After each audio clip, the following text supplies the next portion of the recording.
Je voudrais qu'on écoute ensemble l'assurance tranquille de l'ancien ambassadeur russe en France, M. Orlov, qui était l'invité de LCI hier soir. Pour lui, il n'y a aucun doute. La Russie est en train de gagner cette guerre contre l'Occident. Il n'y a aucun doute sur le fait que Poutine sera élu. Il n'y a aucun doute sur le fait que l'économie russe est florissante. Il n'y a aucun doute sur le fait que la Russie, géopolitiquement, est centrale et non pas isolée. Écoutez-le. Et je vois que la Russie est en train de gagner cette guerre hybride contre l'Occident. Et au mois de mars, Poutine sera réélu. Alors, il va rester. Alors, deuxième objectif, c'était de détruire l'économie russe.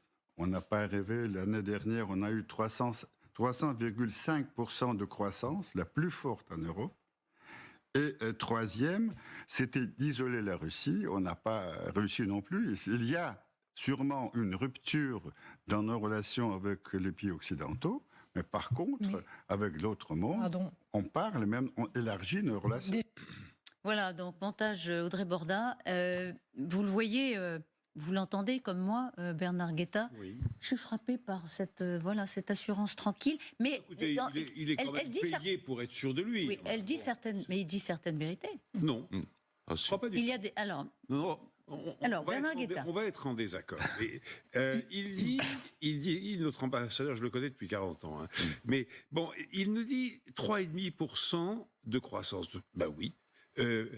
Vous videz les budgets de tout, de l'éducation nationale, de la santé, des équipements, des infrastructures, etc. Et vous les mettez dans l'industrie d'armement, ben oui, évidemment que ça fait une croissance plus forte.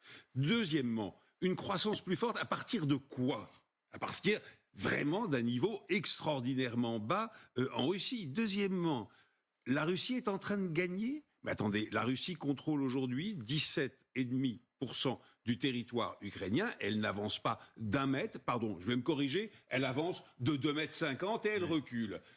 Ce n'est pas du tout une victoire, ce n'est pas du tout une défaite de l'Ukraine. Et puis, troisièmement, il nous dit, ah oui, c'est vrai, nos relations avec l'Europe occidentale sont dégradées, mais avec le reste du monde. Écoutez, je ne sais pas si elles se sont améliorées avec le reste du monde. La Russie a toujours eu depuis très longtemps, de bonnes relations, certainement avec la Chine, certainement avec beaucoup de pays d'Afrique, certainement avec plusieurs pays, peut-être même beaucoup d'Amérique latine. Est-ce qu'il y a un progrès de la diplomatie russe ? Je ne sais pas. En revanche, la dégradation, avec non seulement ce qui était hier l'Europe du monde libre, au temps de la guerre froide. Mais n'oublions pas que quand même la Russie a perdu depuis 1989 ou 90, ça s'était un petit peu étalé, tout son empire d'Europe centrale. Alors arrêtons de dire la puissance russe, etc. Les arguments contre, ou plutôt pour, en faveur. Différent, disons. Ouais. Quand il dit que Poutine va être élu, c'est évident, il a raison. Quand il dit qu'il y a c'est d'ailleurs assez étonnant quand même de dire, de toute façon, il sera élu. Nous, on le dit parce qu'on sait qu'il y a de la triche, et puis c'est pas démocratique. Mais ça m'a un peu étonné. Il fait même pas semblant. Il fait pas semblant, voilà.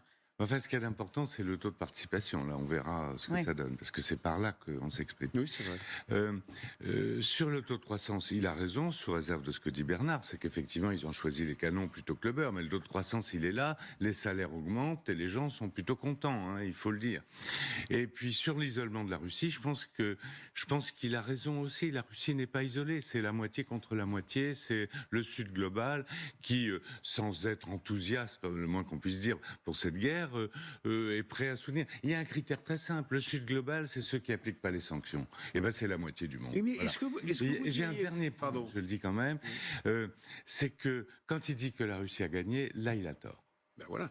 Mais est-ce que, une question seulement, est-ce que vous diriez, monsieur l'ambassadeur, que la situation diplomatique de la Russie, la force et le nombre de ces alliances serait plus grand aujourd'hui depuis le début de la guerre d'Irak, quel lapsus, depuis le début de la guerre d'Ukraine. Un mot. Je en un crois mot. que ça a été préparé pendant très longtemps et que, effectivement, les linéaments apparaissaient avant, mais ils ont concrétisé. Alors. L'affaire des sanctions est cruciale. Catherine. Ils n'appliquent pas les sanctions. Voilà. Catherine. Non, mais Catherine. ce qu'a dit l'ancien ambassadeur, c'est le discours officiel de la Russie. C'est-à-dire qu'effectivement, ne revenons même pas sur l'élection de Vladimir Poutine. Lui, il dit ça dans le sens où il veut signifier le grand soutien de la population pour Vladimir Poutine. C'est ça le sens de son discours. Après, évidemment, les Russes font beaucoup d'efforts pour expliquer qu'ils ne sont pas isolés. Et on a vu même Vladimir Poutine repartir à l'étranger. Et puis, il mise évidemment sur ses alliances avec la Chine et avec la Corée du Nord, Oui. avec l'Iran, etc. Alors, dire que ce sont des pays particulièrement fréquentables, sûrement pas, mais en termes effectivement de population, de nombre de populations, ils peuvent se targuer d'avoir la moitié du monde de leur côté. Général, vous Oui. arbitrez. Je reprends, la Russie a gagné quelle victoire et quelle guerre? En Ukraine, elle a perdu. Elle voulait annexer l'Ukraine, elle n'a pas réussi. Donc on se raccroche au Donbass et à la Crimée, mais c'est un échec sur la vision stratégique qu'avait le président Poutine. En revanche, la guerre plus globale dans le monde, elle n'est pas gagnée, elle n'est pas perdue non plus, elle est en cours. Et là, c'est compliqué. C'est l'alliance avec les BRICS, c'est etc. Et là, on ne peut pas dire que la Russie a perdu. Et puis, je reviens, quelle est la victoire? Alors, sur cette guerre globale, elle est en cours, donc on ne peut pas dire qu'il a gagné pour l'instant.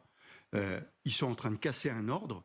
L'ordre nouveau, pardonnez-moi du terme, l'ordre futur, on ne le connaît pas. Mais en tout cas, en Ukraine, on peut dire que la Russie n'a pas atteint ses objectifs et qu'elle Voilà. est obligée de se contenter des objectifs qu'elle a atteints. On est sur une Important, position totalement important, défensive aujourd'hui. important de déconstruire les C'est vrai. discours officiels.